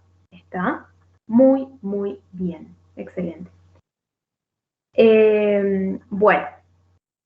Después sí, no se olviden el que es de origen infeccioso, que es la papera, ¿está? O parotiditis aguda. Y después, bueno, estas enfermedades o alteraciones autoinmunes como es el síndrome de Sjögren y el de Maculix, ¿está? No se olviden a qué glándulas afecta cada uno, ¿sí? Muy bien. Bueno, vamos a esta última parte, que son las neoplasias. Esto que les voy a mostrar, que les voy a hacer colocar acá, son un par de datitos nomás, no es mucho. Es para interpretar en realidad. No les van a pedir porcentajes ni nada, pero sí saber cuál de las neoplasias es la más frecuente en cavidad bucal, ¿sí? neoplasias obviamente de glándulas. ¿Está? Bueno, la glándula que más frecuentemente desarrolla tumores es la parótida, con un 75%. Así que acá abajo pónganle 75%. ¿Está? Le siguen con un 15% la sublingual y submandibular. ¿Sí? Y un 10% las accesorias. 75, 15 y 10. ¿Está? Muy bien.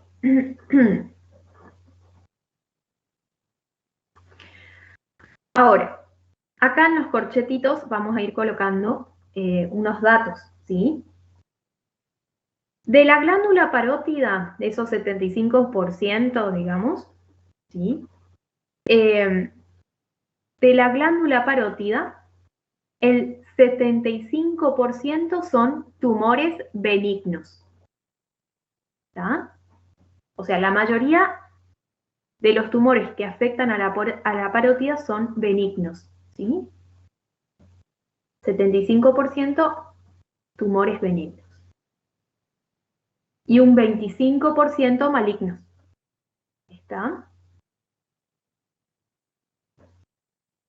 ¿Cuánto por ciento eran los benignos? 75. ¿Estamos? O sea, del total, ¿vieron? Del total de los tumores que afectan a la parótida, ¿sí? Que es la más frecuente que presenta tumores, bueno, del total, el 75% son benignos y el otro 25% son malignos. ¿Está?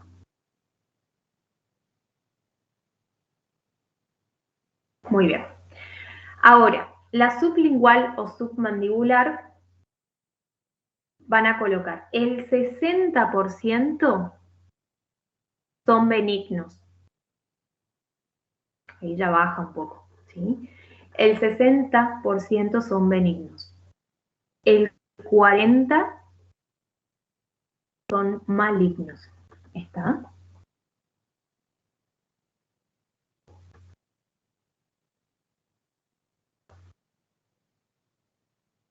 Y en las accesorias, estas son las más peligrosas. Lo bueno es que son muy poco frecuentes, pero bueno. En las accesorias, fíjense, el 40% de los casos de tumores en accesoria, el 40% son benignos. Y el 60% restante son malignos. ¿Está?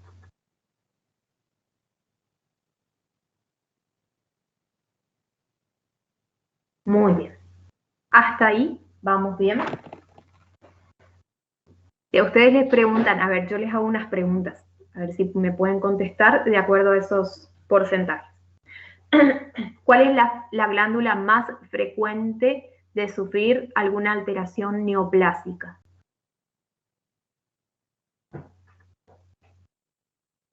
La parótida. Muy bien. Muy bien. ¿Cuáles son las glándulas que más riesgo de sufrir carcinomas hay?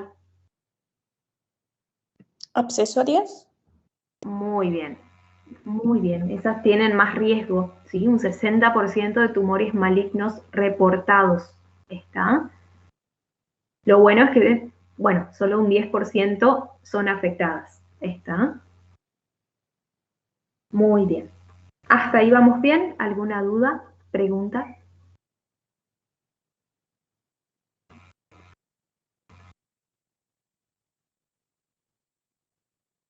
Este cuadrito, Wendy, sí, decime. entonces la que menos riesgo que tiene que ser maligno sería la parótida. Claro, es la que menos riesgo tiene. Sí. Muy bien. Bueno, acá tenemos un cuadrito. Un cuadrito, igual, a ver, esperen, quiero sacar una conclusión, pero esto es aparte. Vieron que el 25% de la parótida son malignos. Pero estamos hablando de un 75% de esta glándula, o sea, prácticamente lo mismo que en las accesorias. ¿Está? Digamos, se compensa porque es la glándula que más tiene. ¿Sí? Entonces, si nos consultan, ¿cuál sería? No, o sea, la más frecuente de tener neoplasia es la parótida, ¿sí? La que más riesgo tiene de padecer neoplasias malignas son las accesorias, ¿sí? Ahora, a lo que voy yo es que medio que se igualan, ¿no es cierto?, entre parótida y accesorias por el porcentaje. Vieron que dice malignas en parótida es un 25%, ¿sí? Pero estamos hablando de un 75% de presentación. O sea, es la más frecuente. Se va a igualar casi los casos reportados de cáncer de parótida con respecto a los cánceres que afectan a las accesorias. ¿Sí? Casi van a ser los mismos casos, la misma cantidad de casos reportados. ¿Está? Pero es porque esta se da en mayor cantidad, digamos. No sé si se llega a entender. Es una conclusión nada más. Entonces, si nos llegan a preguntar, Wendy, marcamos que la parótida es, ¿qué sería la parótida? La parótida es la más frecuente en presentar neoplasias. Sí. ¿Está? Las accesorias son las más riesgosas de presentar cáncer. ¿Está? Esta no pinchan ni cortan, nada, tío. No, las accesorias, acuérdense, son las que más riesgo tienen. ¿Sí? Un 60%, a veces 70% incluso. Las que más riesgo de tener cáncer. ¿Sí? ¿Está? Yo lo único que digo es que como vieron que esta tiene un porcentaje de presentación bastante alto, ¿sí? Entonces el 25% de cánceres que se da en la parótida va a ser casi el mismo número que se da en las accesorias. Casi. ¿Está? No sé si se llega a entender eso. Wendy, una consulta. En el pago de la clase, en la sublingual y submandibular, decía 60% benignos, 95% adenomas. Sí. ¿Qué sería eso? Ya les voy a explicar. Pasa Ok. que no les doy ahora el porcentaje de los adenomas pleomorfo porque les estoy por explicar adenoma pleomorfo y ahí les voy a poner los porcentajes de cada uno. ¿Está? Ok. Bien. Muy bien. O sea, por ahora sepan que la parótida, ¿sí? Es la más frecuente de tener tumores malignos. ¿Está? Pero la que más riesgo tiene de presentar cáncer, o sea que a lo que voy es que la mayoría de los tumores que se presentan en las menores, en las accesorias, son malignos. ¿Está? A eso voy. ¿Sí? Tienen más riesgo de tener cáncer. ¿Sí? Eso tengan en cuenta. ¿Sí? Eso tengan en cuenta. Muy bien. Este cuadrito, obvio que sí, obvio que lo tienen que saber. La diferencia entre diferencias de tipo clínica entre neoplasias benignas y malignas de glándulas salivales.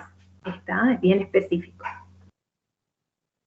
Las benignas, como saben, crecimiento lento, la piel o la mucosa que recubre al tumor va a estar sana, ¿sí? El crecimiento va a ser indoloro, la consistencia va a ser elástica, blandita, ¿sí? Puede tener una forma lobulada, los límites van a ser netos, ¿sí? Bueno, bien redondeadito, ¿sí? No afecta ni a ganglios ni a estructuras nerviosas vecinas y si llegase a extirparse el tumor, que de hecho se lo hace con frecuencia, no deja ninguna recidiva. ¿Está? Todo lo contrario a los malignos, que son rápidos en su crecimiento, la piel o la mucosa se puede ulcerar, son dolorosos, ¿sí? La consistencia es pétrea, ¿está? Pétrea significa que es dura, como piedra, ¿está? Bueno, va infiltrando a tejidos vecinos, por eso los límites no son netos, sino que son difusos. Pueden tener distintas formas irregulares incluso, y afectan los ganglios y los nervios. Y obviamente que pueden dejar residuo y hacer metástasis, miren a dónde. Ganglios linfáticos y pulmones. ¿Está? Pulmones, o sea, bien, son bastante complicados, ¿sí? Esto sepan, ¿está? ¿Qué signo sintomatología vamos a tener cuando hay un tumor de glándula? Primero, la tumefacción, como siempre, el aumento de tamaño de la glándula, generalmente unilateral, no afecta a los dos, es una sola, un solo lado, ¿sí? Por lo general, unilateral. ¿Está? Bueno, y como siempre, produce xerostomía. Fíjense que xerostomía es la manifestación más frecuente de todas. ¿Está?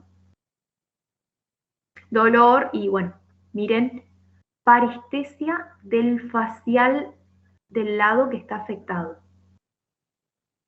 Hay veces que los pacientes tienen una parálisis facial y por la misma parálisis la cara está asimétrica. ¿Está? Y bueno, y resulta que está teniendo un tumor de glándula, de parótida, por ejemplo. ¿Está? Así que puede aparecer, ¿sí? Parálisis facial del lado afectado. Bien. Dentro de la clasificación de glándulas, de tumores de glándulas salivales, según la Organización Mundial de la Salud, tienen todos estos tipos, pero nosotros no vamos a ver todo esto. Vamos a ver solo los más frecuentes. De los benignos tenemos el adenoma pleomorfo, que tiene distintas formas, ya vamos a ver en un ratito. Y acá vamos a colocar un datito más de porcentaje. El adenoma pleomorfo, ¿sí? Verán que es benigno. Bueno, en la parótida se dan un 80%. ¿Sí? Parótida, 80%. Y en la sublingual y submandibular, 95%. ¿Están? O sea, se da más en la sublingual, submandibular que en la parótida. Un poquitito más. ¿Está? ¿Cuánto era en la sublingual? 95%. ¿Está? Muy bien. Bueno, ese es el adenoma pleomorfo. Ese sí lo vamos a estudiar, ¿sí? Después está el adenoma monomorfo, que, bueno, dentro de esto tenemos varias variantes, ¿sí? Mioepitelioma, adenoma canalicular. Sí. Sí. Consulta. ¿En las accesorias entonces adenomas pleomorfo no tiene? No, sí se da, pero muy, muy poquito. ¿Está? Okay. No es el más frecuente. Creo, perdón, se da, ¿se acuerdan que las accesorias tenían un bajo porcentaje de tumores benignos? Creo que era un 40% de tumores benignos. Bueno, en la mayoría son adenomas pleomorfos, pero es tan poquito que bueno, digamos un 40%, ¿está? En comparación del otro, que son 80 o 95%, en las glándulas accesorias muy, muy bajo. ¿Está? Muy bien. Bueno, acá tienen todas estas variantes, ¿no es cierto?, de adenomas monomorfos. Tienen el mioepitelioma, el adenoma canalicular, el cistoadenoma, papilar linfomatoso o tumor de Warthin, también se llama. Y los papilomas, ya sean de conductos, papilomas invertidos o cialoadenomas pilíferos. ¿Está? Obvio que no vamos a ver eso, solamente tengan en cuenta los nombres por las dudas, pero yo no me acuerdo que hayan puesto preguntas de esos. ¿Está? Tampoco lo explican mucho. Y de los malignos tenemos el carcinoma mucoepidermoide. Bueno, después sí, otras. Ese es el más importante, yo les voy a marcar los más importantes. El mucoepidermoide, ¿sí? Después hay otro que es carcinoma adenoide quístico, carcinoma de células acínicas, el polimorfo de bajo grado de malignidad y los adenocarcinomas. ¿Está? Eso, los adenocarcinomas, esa palabra que dice nos, dice, significa no podemos diferenciar el tipo de célula del que deriva.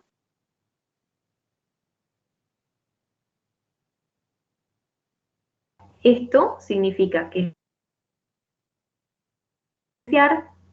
el origen, ¿está?, del tipo de célula del que deriva. ¿Vamos?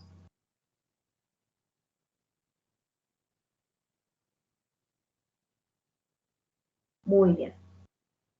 De todos estos, los que marqué son los que vamos a ver.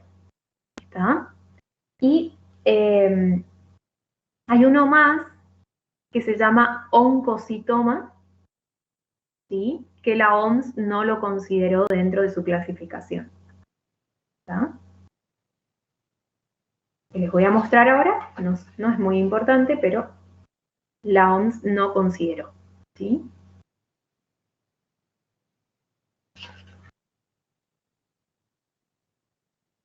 Muy bien. Bueno, estos dos marquen, ¿sí? El pleomorfo es uno de los que vamos a ver y el mucoepidermoide. Y nada más. ¿Está? Este se llama adenoma pleomorfo o tumor mixto. Acuérdense, se dan un 80-85% en la parótida y en las glándulas accesorias, o sea, en la parótida se da 80-85%. En la submandibular sublingual se da en un 95%. ¿Está? Y en las accesorias, que es el menos frecuente, ¿no es cierto? ¿Se acuerdan que eran un 40% los benignos? Bueno, ese 40% prácticamente son estos adenomas pleomorfos. ¿Está? Tengan en cuenta eso. ¿Sí? Pero de las más frecuentes son la submandibular, sublingual y la parótida. ¿Está? ¿Cómo, Wendy? ¿Las accesorias cuánto era? En las accesorias es un 40%. O sea, a ver, es una conclusión nomás porque no